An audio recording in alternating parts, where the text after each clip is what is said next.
بسم اللہ الرحمن الرحیم اللہم صلی علی محمد وعلی آل محمد وبارک وسلم عن ابی ہریرہ رضی اللہ عنہ انہ سمع رسول اللہ صلی اللہ علیہ وسلم یقول نحن الآخرون السابقون یوم القیامہ رواہ البخاری۔ پہلے ہم نے کتاب الاذان پڑھا، اذان جو ہے کیسے دی جاتی تھی، نماز کیسے ادا کی جاتی تھی۔ نبی صلی اللہ علیہ وسلم نے نماز با جماعت کی کس انداز سے تاکید کی۔ تو آج ہم کتاب الجمعہ پڑھ رہے ہیں کہ نبی صلی اللہ علیہ وسلم نے جمعہ کے بارے میں کیا ارشاد فرمایا۔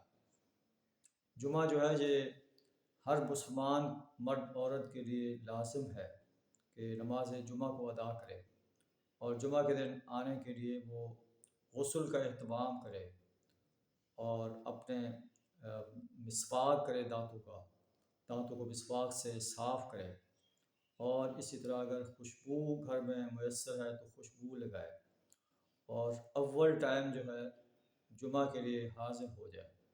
تو یہ نبی صلی اللہ علیہ وسلم کا فرمان ہے کہ جمعہ کو انسان جو ہے مس نہ کرے، اس کے لیے لازماً اہتمام کرے آنے کا۔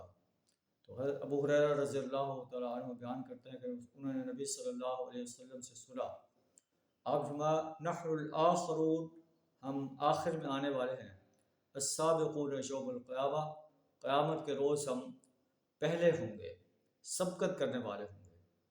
بعد انہم اوتوا الکتاب من قبلھا، انہیں کتاب ہم سے پہلے دی گئی۔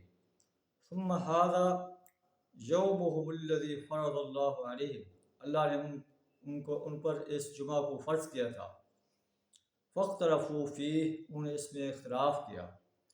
فہدانا اللہ لہ، اللہ نے ہمیں اس کی رہنمائی دی کہ تم جمعہ جو ہے ادا کرو۔ فالناس لنا فیہ تبع، اور اس بنا پر سب لوگ ہمارے پیچھے ہو گئے۔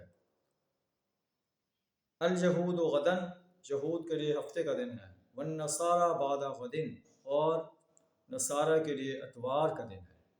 تو اللہ نے اہل ایمان کے لیے جمعہ کا دن جو ہے وہ نماز جمعہ کے لیے فرض کر دیا ہے۔ فرض اللہ نے فرض کر دیا ہے، ان پر یہود و نصارہ پر فرض کیا تھا، انہوں نے اس پہ اختلاف کیا۔ فہدان اللہ، اللہ نے ہمیں اس کی رہنمائی کی کہ نماز جمعہ کو ادا کرو۔ تو اللہ سے دعا ہے ہمیں نماز جمعہ کو صحیح اہتمام کے ساتھ، غسل کرنے کے ساتھ، اور مسواک اور خوشبو لگا کر نماز جمعہ کے لیے اول وقت میں آنے کی توفیق عطا فرمائے۔ وآخر دعوانا ان الحمد للہ رب العالمین۔